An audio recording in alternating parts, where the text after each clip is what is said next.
The Black Doctors Podcast highlights the stories of minority professionals with the goal of inspiring others. If you like what you hear, please subscribe and share with others, because the next generation can't be what they don't see. Tune in every Monday to hear our stories told by us. Hello and welcome back to the Black Doctors Podcast. This week, I am so excited to be speaking with Dr. Michael Knight. He's quite the impressive individual and physician. He currently practices in Washington, D.C. He is an internal medicine physician with specialized training in obesity medicine. He's here to talk about his amazing career thus far. Dr. Knight, thank you so much for joining us on the show. Thank you for having me. I'm excited to be here. Yeah, so I was looking over your resume and the list of impressive institutions you've trained and studied at. I figured we start at the beginning. Talk about Oakwood University and the role that played in setting you up for your career. Thank you so much. Yeah, Oakwood University is near and dear to my heart and really had a foundational role in my career development. So I'm originally from New York City, lived in the Bronx and Lower Westchester County, and went to high school, had a developing interest in science. I initially wanted to be a scientist, but my decision shifted after spending some time volunteering at a nursing home and interacting with patients. Really developed a desire to impact the lives of individuals with regard to their health. And so I was looking for a program to do pre-medical studies, and it took me down to Oakwood University. Now, Oakwood University is a historically Black college and university, so HBCU. And it really provided a very, very enriching and welcoming experience. As a student who was interested in science, but didn't necessarily come from a high school that had all of the best resources, it really prepared me for the real world, and not in a place that I felt that I was being weeded out or that I was a part of a rat race, if you will. It was an opportunity to think about what are my goals, what are my challenges, what are my opportunities, and having faculty and staff that would invest in me as a person, almost like family. And I think that foundation was just so critical in my development and in my future when I went on to medical school. What was your undergrad degree in? Yeah, my undergraduate degree was in biomedical sciences. And I also had a minor in music. So I actually was involved in a vocal performance. I took vocal lessons. I performed in our concert choir and traveled around the United States and even internationally, which was a great addition, right? We always want to think about what other interests we have, even outside of medicine. Mm-hmm. And so after completing that course of study, I went on to medical school. Nice. And where'd you go for medical school? Sure. I was in Cleveland, Ohio at the Cleveland Clinic Leonard College of Medicine of Case Western Reserve University. And that is a 5-year program with 1 year of required research that either happens between the second and third year or between the third and fourth year. And so one of the reasons why I was recruited to go there was because of my interest in scientific research. As an undergraduate at Oakwood University, during my summers, I spent time at the Mayo Clinic doing pancreatic cancer research. And that really developed an interest in me to do translational or clinical research. And I wanted to go to a medical school that was going to foster that. So while I didn't decide to go into an MD PhD program, I did still want an opportunity to develop my research career and research knowledge base. And the Cleveland Clinic Leonard College of Medicine provided that for me. Are all their students doing 5-year programs, or was that special? No, all of the students. So it is a subset of the Case Western Reserve University School of Medicine, if you will. And so a small class size, they accepted about 32 of us every year. And we all did that extra year of research. So I actually did my extra year between my third and fourth year. And I came down to the DC area at the National Institutes of Health, where I did research on obesity and insulin resistance in African-American women. That's very impressive, very incredible. I honestly didn't know that the program existed. So I'm sure our listeners, happy to find out these different options in pursuing a medical education. Definitely. And I will also add that all of the students are on full tuition scholarships. So that's another reason to keep the Cleveland Clinic in mind as you're looking for options for medical school. Yes, that is a very key, very important. Obviously, if you're interested in research like you are, that is a very nice program, it sounds like. So coming out of Cleveland Clinic, you went on to, so you're from New York, you went back to New York for your residency program in internal medicine. How was your time at New York Presbyterian? Yeah, so I remember match day. I ranked Weill Cornell Medical Center #1 for internal medicine. And I remember my parents flew out to Cleveland for match day, and I was so excited to be going home to New York City because, I really felt that my community in New York invested so much in me. When I look back to individuals who I grew up with, who I went to school with, who were not able to achieve their ultimate goals, having the ability to go on to medical school and become a medical doctor was really exceptional coming out of my community. And so I thought, why not have an opportunity to go back to your city and train and also become involved in the community, which we'll talk about a little bit later. So I matched and I moved back to New York City on the Upper East Side of Manhattan. And I spent 3 years training in internal medicine with a focus on obesity medicine. I started to develop an interest in obesity medicine as a medical student, not only with my research, but also with some elective time. And so when I went to Cornell, I realized that they had a very large medical weight management program, which I was able to work with in addition to training and learning the tenets of internal medicine. So back in medical school, when you chose what specialty you would be applying into, what did you envision your future career looking like? Yeah, so it's so interesting. When I first got to medical school, I had an interest in transplant surgery. So I even, published papers, first author papers as a medical student in a transplant journal. I was ready to go into transplant surgery. But until, as many of you know, you really don't know what it's like to be in a specialty until you're actually doing it. Right. And so during my third year is when I was able to really see that medicine really fit more with my personal goals and the way that I wanted to practice medicine and the way I wanted to be involved in patients' care. And so that's when I shifted to internal medicine. Also, when I realized that I wanted to do more than just clinical medicine, I started to develop interest in organizational leadership. As a medical student, I was heavily involved in the Student National Medical Association, which I'm sure we'll talk about. So I started to develop that leadership bug. And I said, internal medicine is such a adaptable and flexible specialty that will allow for you to have interest in other components of your career outside of clinical medicine in a pretty manageable way. And so that was also part of my decision process. Yeah, I love that. I love because the way you start isn't the way you finish, and you learn so many things along the way, and you're able to pivot if you're susceptible to that, or if you're open to these other opportunities, which you obviously were, and your career has just gone down a completely different trajectory than you initially imagined. Exactly. So you came out of residency. I know we're rushing through because your CV is about the length of my arm. And I want to make sure we get every little step of the way. You came out of residency in New York. Where did you go from there? Yes. So during residency, not only am I developing my clinical interest, but also my leadership interest. So I started to think about quality and safety. So, New York Presbyterian is a phenomenal institution, but, different institutions operate different ways. And so coming from the Cleveland Clinic, which is one of the top 3 or 4 hospitals consistently in the United States, I saw that things were done a little bit differently. And I wondered as an intern, why do things work this way here? Why are things maybe not as efficient or timely as I've seen in other institutions?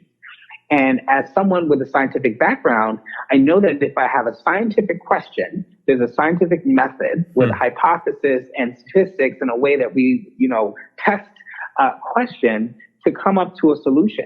But in medicine, I wasn't seeing that. I was seeing a lot of brainstorming. I was seeing a lot of, this is an initiative we're going to do. And as an intern, you often wonder, is anyone at the table making these decisions that actually sees patients? Right. Because a lot of times it just wasn't connected.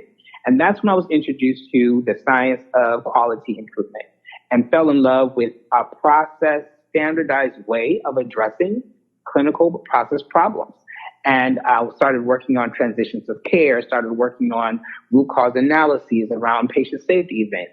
And so when I started to develop that interest, I said, I want to do additional training in quality and safety, but also in leadership, because I knew that I wanted to do more outside of the clinical setting in an administrative role. And so that took me to the University of Pennsylvania in Philadelphia, where I joined the Robert Wood Johnson Foundation Clinical Scholars Program, which is a 2-year program. In the past, it's now transitioned to the National Clinician Scholars Program. And that allowed me to spend 2 years focusing on quality and safety. I was able to do a visiting fellowship at the Joint Commission. I was able to work with our patient safety team at the University of Pennsylvania. And I got a Master's of Science in Health Policy Research. So it was a great experience there in Philadelphia. And it really set me up for the administrative roles that I have today. Wow. Yeah, that is amazing. And so how does that program work? Because Robert Wood Johnson University is associated with Rutgers, if I'm not mistaken. So this is through the foundation. So the Robert Wood Johnson Foundation is, one of the largest health foundations in the country and even in the world. And they sponsor a number of programs. And so for many, many years, they sponsored this development program for physicians.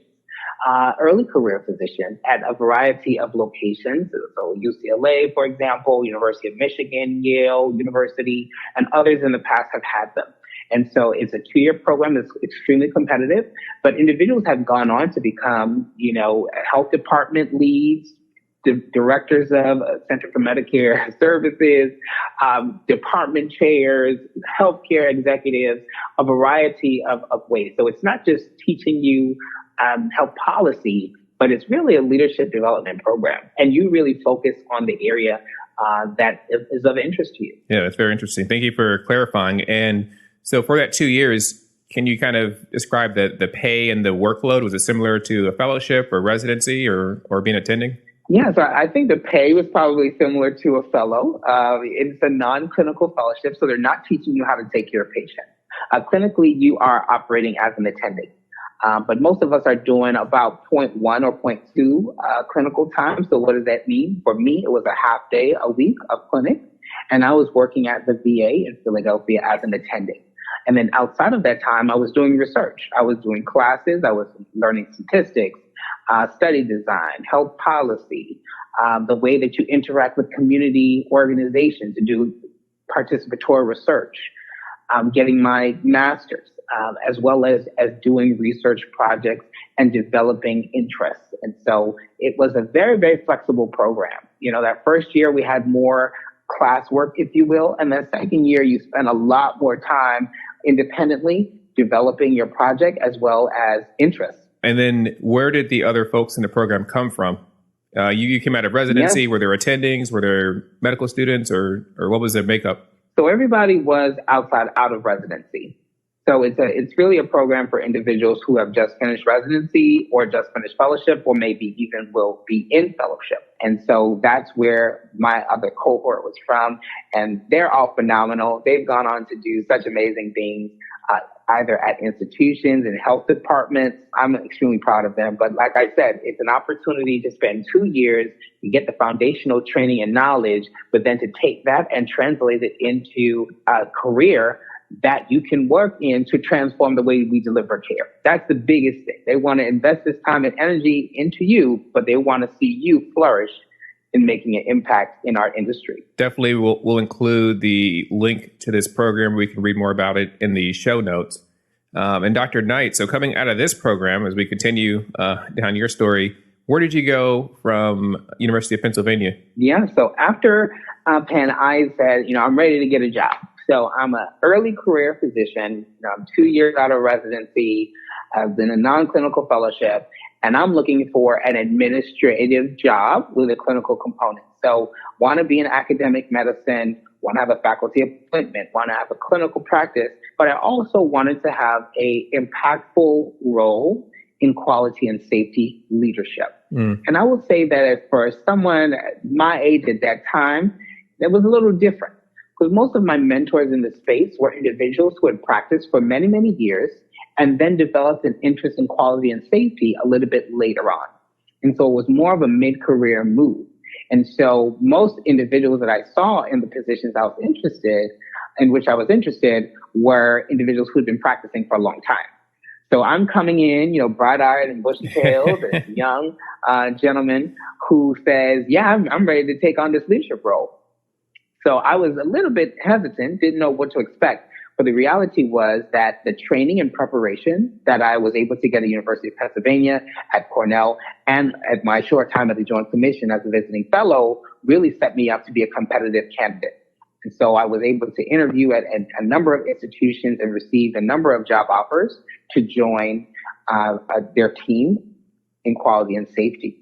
I ultimately decided to come to GW, the George Washington University in Washington, D.C., because they gave me the largest opportunity to be impactful in the space of quality and safety. I felt that I'd had a lot of training, a lot of theoretical work, but I was ready to get to work. I was ready to be able to have the time that was set aside for me to be able to develop patient safety programs and initiatives and really have a seat at the table. And, GW took a chance on me, someone early coming out of fellowship. And I took a chance with them to say, I'll come in, but are you ready to change? Because at that time, they did not have a large patient safety program in their ambulatory practices. And so I joined as the patient safety officer for the Division of General and Internal Medicine.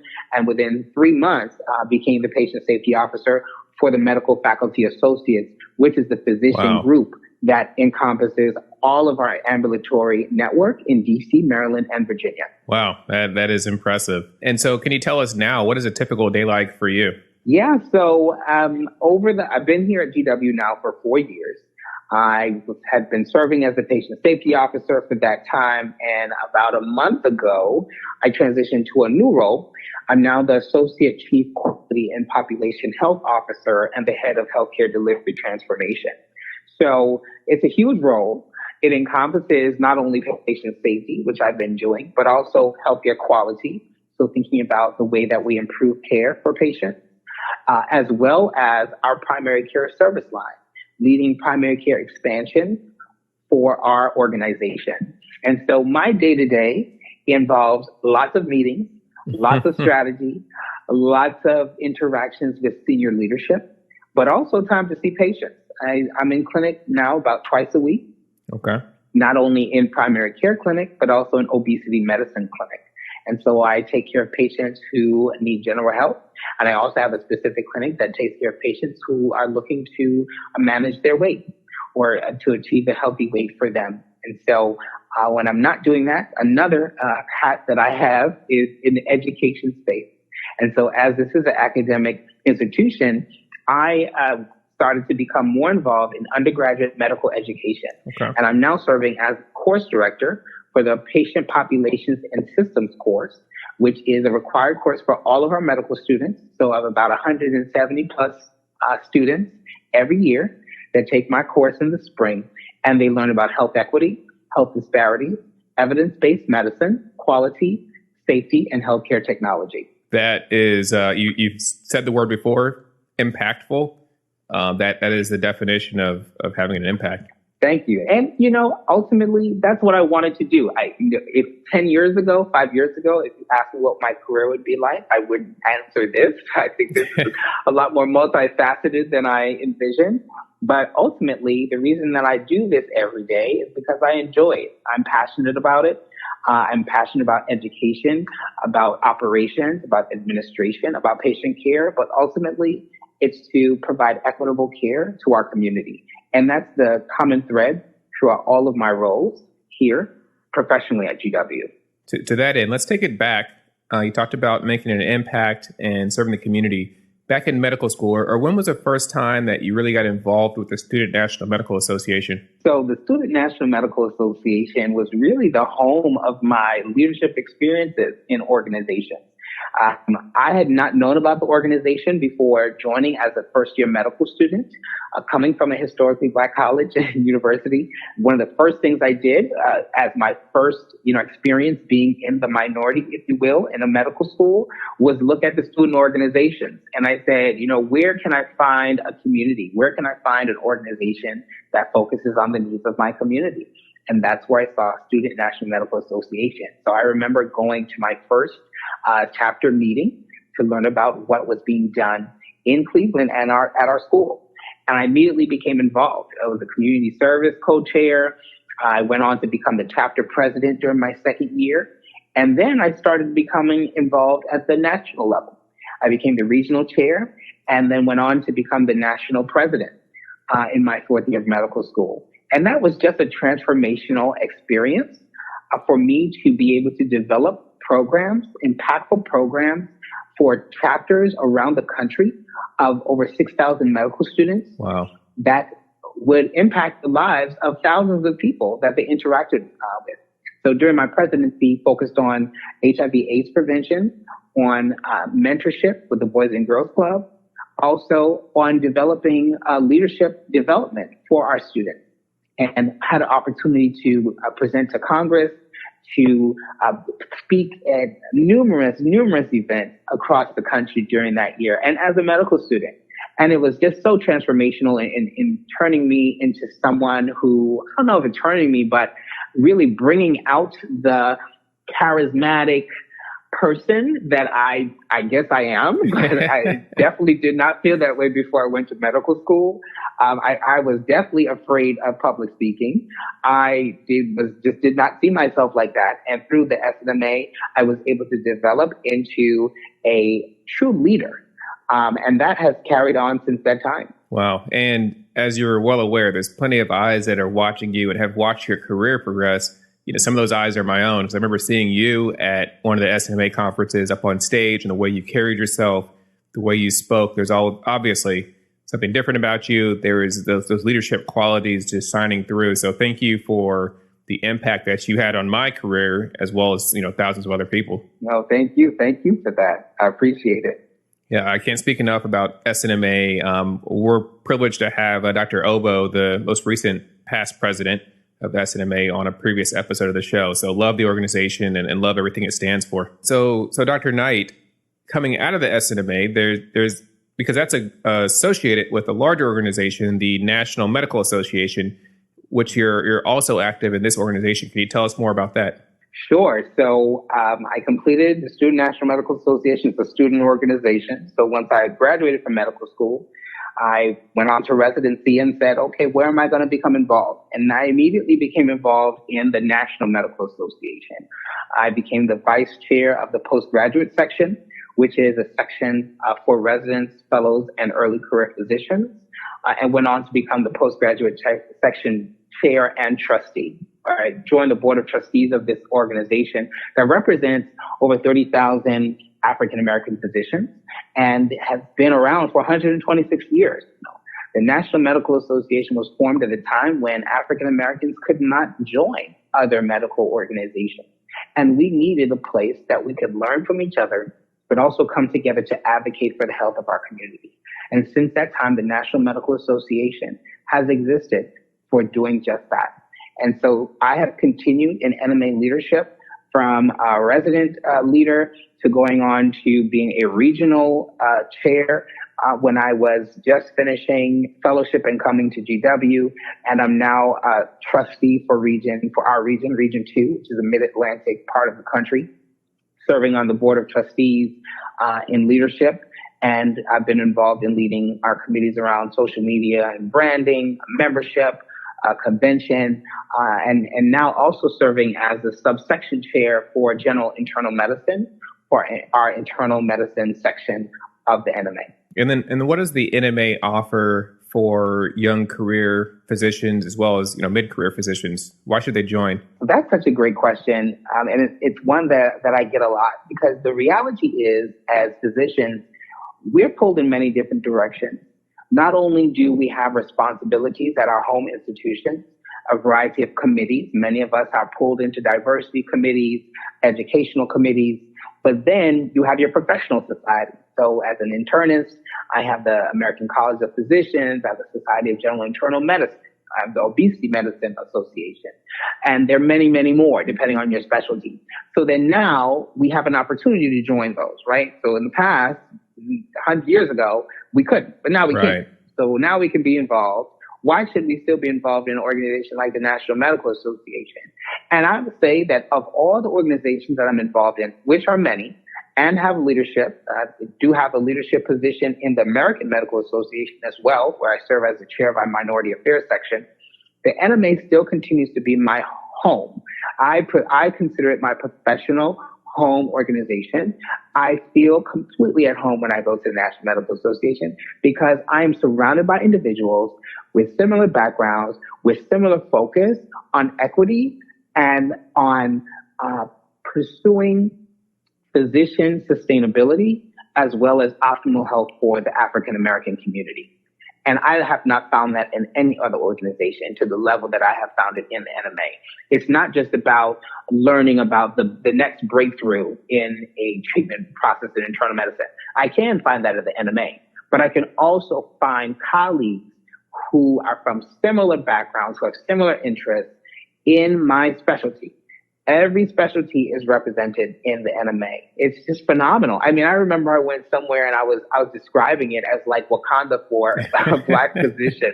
It is literally like that. I mean, you go to our annual convention. It's virtual this year, but when we're in person, I recommend all physicians, medical students, residents, fellows, if you can get to an NMA convention, it's always held in the summer, get there and you will it'll be a life-changing experience because walking into a convention center with 3,000 or 4,000 African-American physicians from all over the country talking about issues that affect us and affect our patients is exceptional, invaluable, and you won't find it anywhere else. Done. All right. I'm going to sign up after we get off this phone call. I'm going to hold you to it. And you will not be disappointed. Awesome. Well, Dr. Knight, it's been incredible speaking with you and seeing how your career has progressed. And it's only natural that you stepped off into doing more work with the media and really being the face of different organizations and policies. Can you talk about that aspect of your career? Yeah. So, when you talk about being the face of the organizations, I would be remiss if I didn't talk about my nonprofit organization, the Renewing Health Foundation, that I actually founded as a intern. Wow. When I came off of being in SNMA, I had a year riding high, a year as a national president of a large organization, doing programming, doing intervention. And now I was a resident. I said, well, how am I going to take all of the tools and the skills that I've gained to really impact the lives of individuals, particularly in my own city? And as I said before, one of the biggest things for coming back to New York was being able to invest in the community that invested in me. Mm-hmm. And so I founded the Renewing Health Foundation as a 501c3 nonprofit organization, took care of all that paperwork, between call nights, and developed an organization that works to empower urban minority communities to live their best lives through health education. And that's exactly what we've done since 2012. Wow. And we have continued to build programming around minority health. Our largest program right now is our breast cancer education program that has raised over $40,000 to develop health education programs for African American and Latino women in the New York City metropolitan area to learn about breast health, breast cancer prevention and treatment, and have also launched a survivor network that is faith-based and allows survivors to build community and support each other. And so that is a huge, huge, huge part of what I'm able to be involved in. And then outside of that, when you talk about media work, I would say in the last 12 months, my media presence is increased exponentially. And ultimately it was around COVID-19.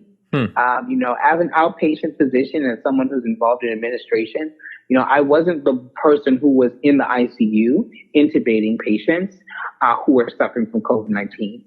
And seeing the impact that it was having in my community, I said, how could I be involved? If I can't be on the front line in the hospital, how else can I help? And I immediately started to see the misinformation that was going around COVID-19. Yeah. That got to stand out in the sun, that just gargle with lemon water. Black people can't get COVID, all kind of things I was hearing on social media. And I said, you know what? We need individuals who are able to get in front of the camera and talk to our community. Individuals in our community can see and can trust, trusted voices. And, sometimes it sounds very superficial, but the reality is individuals want to see people that look like them on television talking about important issues. And so when I started to get opportunities to do that, I jumped to it. So since that time, I've done over 60 media appearances on all of the local major networks here in DC, ABC Network, CBS, you name it, NBC, Fox, local, as well as some national news outlets and print media such as the Washington Post, Newsweek, and you name it. I've done in different interviews, not just to be there, but really to get the factual information out there. And that has been so transformational. I remember when I got the vaccine, the COVID-19 vaccine in December, I decided to document my experience on social media. And that picked up at a lot of patients who said, Dr. Knight, I saw you get the vaccine and I saw what you went through, and that helped me to make the decision for myself. Good. It was picked up by our local station that they did a whole presentation on my story and my involvement on social media. And it was important. It was so important for individuals to see what my experience was when we're dealing with something new that they had questions about.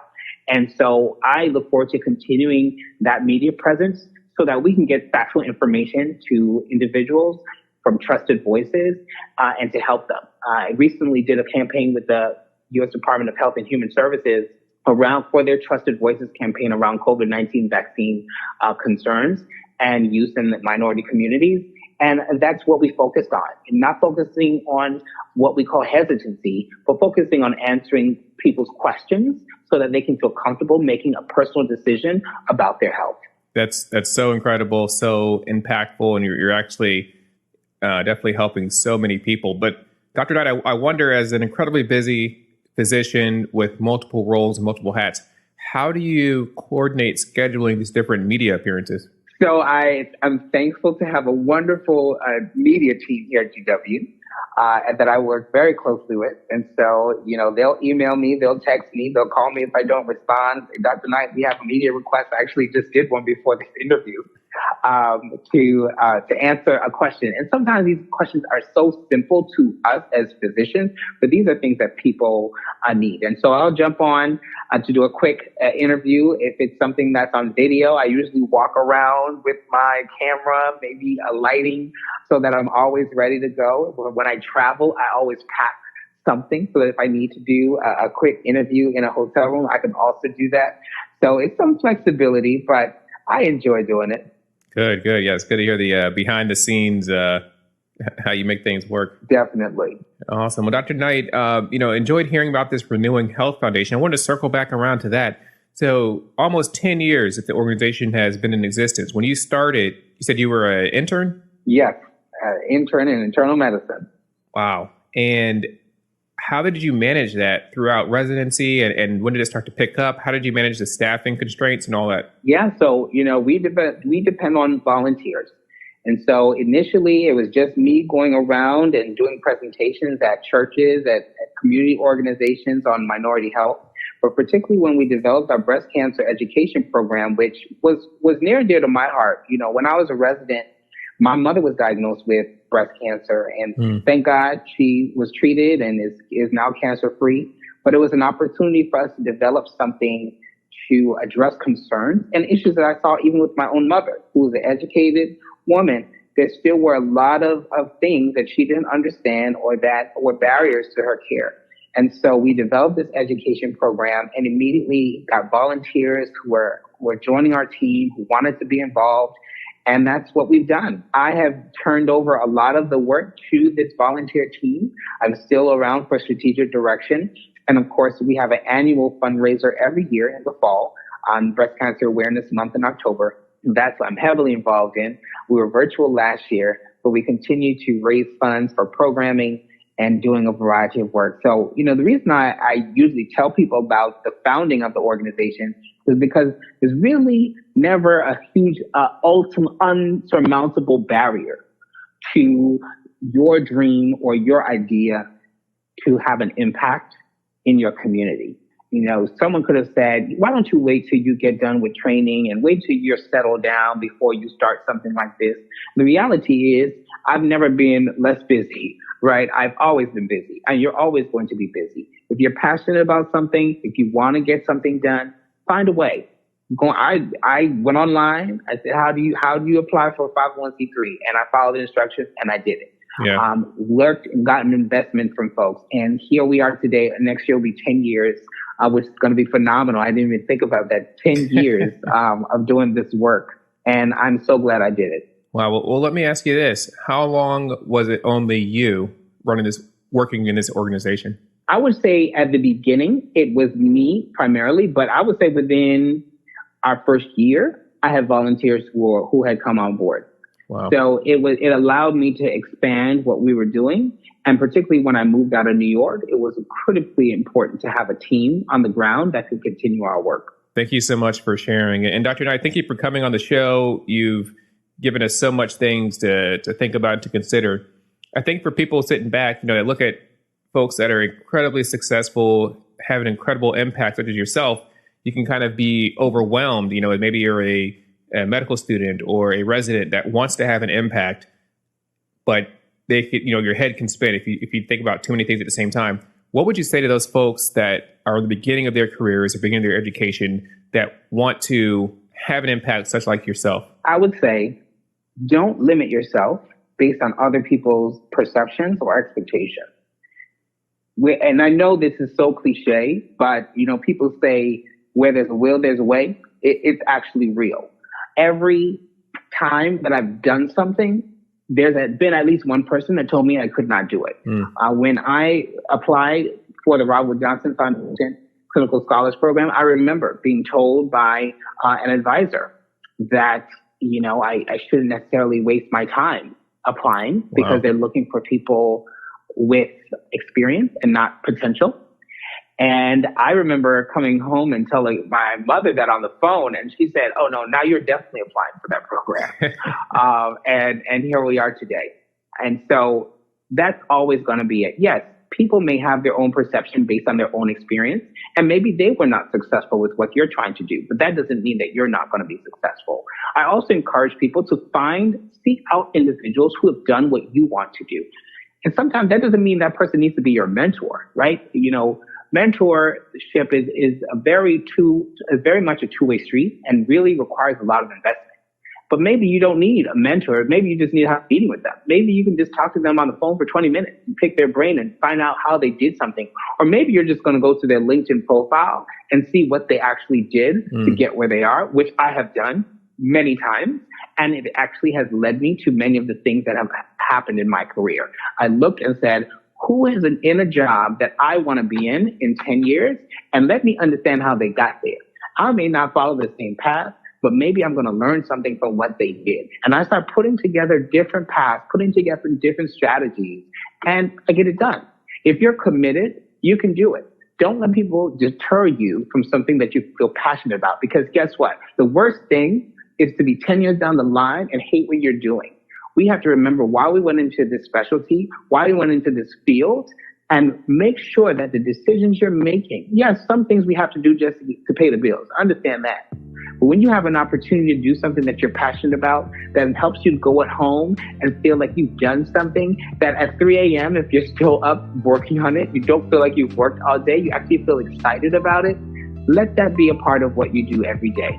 And I think you will find that life and your life's work is extremely rewarding, and you will feel like you will continue to have an impact in not only the lives of others, but in your own life, and feel that you have succeeded in fulfilling your ultimate goal. That was a word. Oh, Dr. Knight, thank you so much for joining us. You mentioned the LinkedIn profiles. If people want to find out more about you, see the things that you've done, and continue to watch your progress and success, how can they find you? Yeah, so I'm on social media. So you can find me on Twitter Also on LinkedIn at MG Knight MD. You can also find me on Instagram and Facebook at The District Doc. So THE District, as in District of Columbia, and then DOC, DOC, and that's where you can find me. So you'll find some of my media work, you'll find some of what I do day to day, and you'll also be able to see some components of my career that we didn't get to, but those are other things that I'm excited about as well. Awesome. Well, Dr. Knight, can't thank you enough for coming on the show, and I know our listeners are going to be excited to hear everything that you've shared in this episode. No, thank you. And I hope that people will be inspired to work towards their dreams and ultimately to impact the lives of others and never miss an opportunity to do that. The Black Doctors Podcast is a nonprofit, volunteer passion project with the goal of inspiring all who listen. Tune in next week for